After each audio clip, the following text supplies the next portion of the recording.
சகோதரர்கள் அனைவருக்கும் இயேசு கிறிஸ்துவின் நாமத்தினாலே வாழ்த்துக்களை தெரிவித்துக் கொள்கின்றேன். வேதாகமத்தை இன்று பொய் என்று நிரூபிப்பதற்கு பலரும் கூட மிகவும் பிரயாசித்தப்படுகிறார்கள். அவர்கள் அதற்கு பல காரணங்களையும் எடுத்துக் கூறுகிறார்கள். வேதாகமம் பொய்யான புத்தகம், அதிலே முரண்பாடுகள் இருக்கின்றது என்று அவர்கள் அதை எடுத்து சொல்கிறார்கள். இப்படி அவர்கள் சொல்லக்கூடிய முரண்பாடுகளிலே முக்கியமான முரண்பாடு இயேசுவின் தலைமுறை அட்டவணையிலே காணப்படுகின்ற முரண்பாடு. அதாவது வேதாகமத்திலே மத்தேயு கூறக்கூடிய இயேசுவின் தலைமுறைக்கும், லூக்கா கூறுகின்ற இயேசுவின் தலைமுறை அட்டவணைக்கும் வித்தியாசம் இருக்கின்றது. எனவே வேதாகமமானது பொய்யானது என்று கூறுகிறார்கள். அதை குறித்து தான் நாம் இந்த வீடியோவிலே தெளிவாக பார்க்கப் போகின்றோம். மத்தேயுவிலே இயேசுவின் வம்ச வரலாறு அட்டவணையானது மத்தேயு 1ஆம் அதிகாரம் 1ஆம் வசனம் முதல் 16ஆம் வசனம் வரைக்கும் கொடுக்கப்பட்டிருக்கிறது.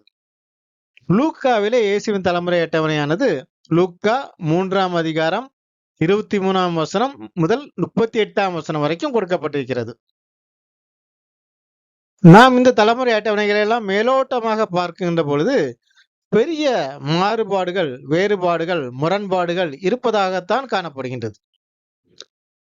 அந்த மாறுபாடு எதிலே ஆரம்பிக்கிறது என்று நாம் பார்த்தோமேயானால், தாவீது வரைக்கும் இந்த வம்ச வரலாற்று அட்டவணை தாவீது வரைக்கும் 2 பேருடைய அட்டவணையிலே எந்த மாற்றமும் இல்லை. ஆனால் தாவீதுக்கு பிறகுதான் அந்த மாறுபாடுகள் ஆரம்பமாகின்றது. ஏன் தாவீதுக்கு பிறகு 2 பேரும் இயேசுவின் வம்ச வரலாற்றிலே மாறுபட்ட தகவல்களை தெரிவிக்கின்றார்கள்? இதுதான் கேள்வி.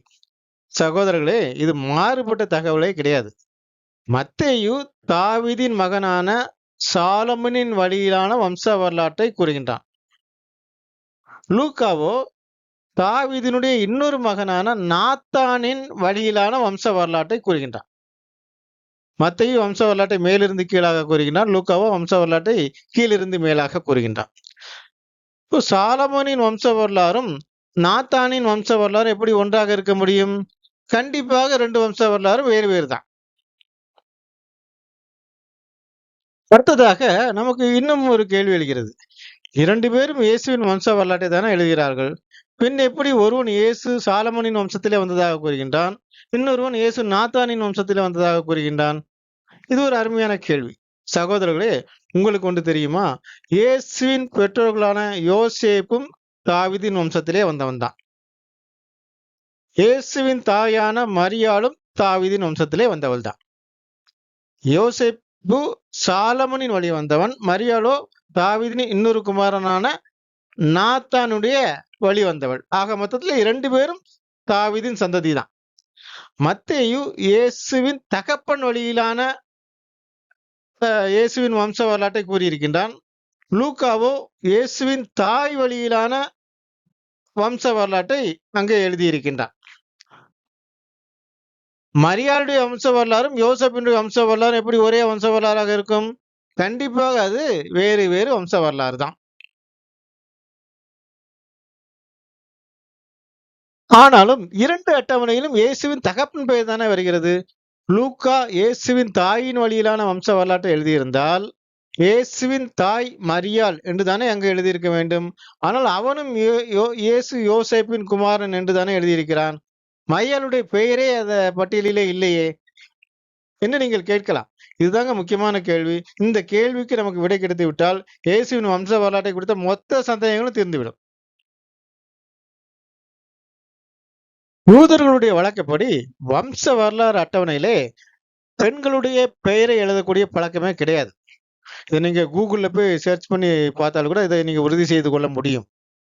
மரியாளுடைய தகப்பன் தான் ஏலி. ஆனால் லூக்கா கொடுத்திருக்கக்கூடிய அட்டவணையிலே ஏலியின் மருமகனான யோசேப்பின் பெயரை ஏலியின் மகன் என்று கொடுத்திருக்கின்றான். ஆனால் ஆக்சுவலா யோசேப்பினுடைய தகப்பன் பெயரானது மத்தேயு 1:16 கொடுக்கப்பட்டபடி யாக்கோபு தான். லூக்கா யூத வழக்கப்படி மரியாளுக்கு பதிலாக ஏலியின் மருமகனாகிய யோசேப்பினுடைய பெயரை ஏலியின் மகன் என்று வம்ச வரலாற்றிலே சேர்த்திருக்கின்றார். இந்த உண்மை புரியாததால் தான் குதர்க்கவாதிகள் வம்ச வரலாற்றிலே பிழை இருக்கிறது என்று பிதற்றிக் கொண்டிருக்கிறார்கள். அடுத்ததாக நீங்கள் என்னிடத்திலே ஒரு கேள்வியை கேட்கலாம். மருமகனை மகனாக அறிவிக்கக்கூடியதற்கு வேதத்திலே வேறு ஏதாவது ஆதாரம் இருக்கின்றதா என்று நீங்கள் கேட்கலாம். கண்டிப்பாக ஒரு ஆதாரத்தை தருகிறேன். அதுவும் கூட லூக்கா கூறக்கூடிய அதே வம்ச வரலாறு அட்டவணையிலிருந்தே உங்களுக்கு நான் தருகிறேன். மத்தேயு 1ஆம் அதிகாரம் 12ஆம் வசனத்திலே எக்கோனியா சலாத்தியேலை பெற்றான் என்று கூறப்பட்டிருக்கிறது. எக்கோனியா தான் சலாத்தியேலுடைய தகப்பன். 1 நாளாகமம் 3ஆம் அதிகாரத்திலே சாலமோனுடைய வம்ச வரலாறு கூறப்பட்டிருக்கிறது. அதுல 1 நாளாகமம் 3:17 நீங்க படித்து பார்த்தீர்கள் என்றால் 3:17 சலாத்தியேல் எக்கோனியாவின் குமாரன் என்றே கூறப்பட்டிருக்கிறது. அப்போ இது சலாத்தியேல் எக்கோனியாவின் குமாரன் என்பதற்கு ஒரு கூடுதல் ஆதாரமாக இருக்கின்றது. ஆனால் நீங்கள் லூக்கா 3:27 படித்து பார்த்தீர்கள் என்றால் சலாத்தியேல் நேரியின் குமாரன் என்று கொடுக்கப்பட்டிருக்கிறது. இது எப்படி சாத்தியம்? சலாத்தியேல் நேரியினுடைய மருமகன். ஆனால் நேரியின் மகளுடைய பெயருக்கு பதிலாக அவனது மருமகனான சலாத்தியேல் பெயரை வம்ச வரலாற்றிலே நேரியின் மகன் என்று அங்கு லூக்கா கொடுத்திருக்கின்றார். ஆக்சுவலா சலாத்தியேல் சாலமோனுடைய வம்சத்திலே வந்தவன். நாத்தானுடைய வம்சத்துக்கு மருமகனாக அவன் வந்தவன். இதே போலத்தான் சாலமோனின் வழிவந்த யோசேப்பு நாத்தானின் வம்சத்துக்கு மருமகனாக வந்தவன். அதாவது நாத்தானின் வம்சத்திலே மரியாளின் தகப்பனான ஏலிக்கு மருமகனாக வந்தவன். வம்ச வரலாற்றிலே பெண்களின் பெயரை போடக்கூடாது என்பதால் மரியாளுக்கு பதிலாக அவளது கணவனான யோசேப்பை ஏலியின் மகன் என்று வம்ச வரலாறு அட்டவணையிலே லூக்கா சேர்த்திருக்கின்றான். இப்படியாக லூக்காவானவன் சலாத்தியேல் மற்றும் யோசேப்பு ஆகிய 2 மருமகன்களை மகன்களாக நாத்தான் வழியிலான இயேசுவின் வம்ச வரலாறு பட்டியலிலே சேர்த்திருக்கின்றான். இதை நாம் இயேசுவின் வம்ச வரலாறு அட்டவணையிலே மாற்றம் இருக்கிறது, முரண்பாடு இருக்கின்றது என்று தவறாக புரிந்து கொள்ளக்கூடாது. வேதாகமம் தவறு என்று புதர்க்கமாக பேசுபவருக்காக நான் இந்த வீடியோவை போடவில்லை. அவர்கள் பேசிக்கொண்டுதான் இருப்பார்கள். அவர்கள் பேசிக்கொண்டு இருக்கட்டும். மாறாக இத்தகைய கள்ள போதனைகளால் உண்மையான தேவஜனங்கள் வஞ்சிக்கப்பட்டு பின்வாங்கி போய்விடக்கூடாது என்பதற்காகத்தான் இந்த வீடியோவை நான் பதிவேற்றுகின்றேன்.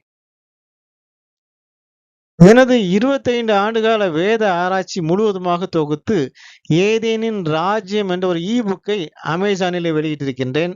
Kingdom of Eden Tamil book என்று நீங்கள் அமேசானில் சர்ச் பண்ணால் அந்த புத்தகத்தை நீங்கள் டவுன்லோட் பண்ணி கொண்டிருக்கலாம். அந்த புத்தகத்தினுடைய தலைப்பு ஏதேனின் ராஜ்யம். அது மொத்தம் 650 பக்கங்களை கொண்ட ஒரு புத்தகம். அந்த புத்தகத்தை நீங்கள் இலவசமாக 530 பக்கம் கொண்ட PDF ஃபார்மிலே பெற விரும்பினால் எனது நம்பரை இந்த ஸ்லைடிலே கொடுத்திருக்கிறேன். 9841509641 என்ற எனது செல்போன் நம்பருக்கு தங்களுடைய விருப்பத்தை நீங்கள் தெரிவித்தீர்களேயானால் அவர்களுக்கு நான் இலவசமாகவே அந்த புத்தகத்தை அனுப்பி வைக்கின்றேன். அவருடைய செல்போன் நம்பருக்கு இலவசமாகவே PDF ஃபார்ம்ல அந்த புத்தகத்தை அனுப்பி வைக்கின்றேன். அந்த புத்தகத்திலே அடிப்படை சத்தியங்கள் முதற்கொண்டு கடைசி கால சத்தியங்கள் வரைக்கும், இனிமேல் நடக்கப் போகின்ற காரியங்கள் வரைக்கும் எல்லா காரியங்களையும் முத்திரை உடைத்து தேவன் அந்த புத்தகத்திலே என்னை கொண்டு வெளிப்படுத்தி இருக்கின்றார். படித்து பயன்பெறுங்கள். தேவன் உங்கள் எல்லோரையும் ஆசீர்வதிப்பாராக. துதி கன மகிமை எல்லாம் தேவனுக்கே உரித்தாகட்டும்.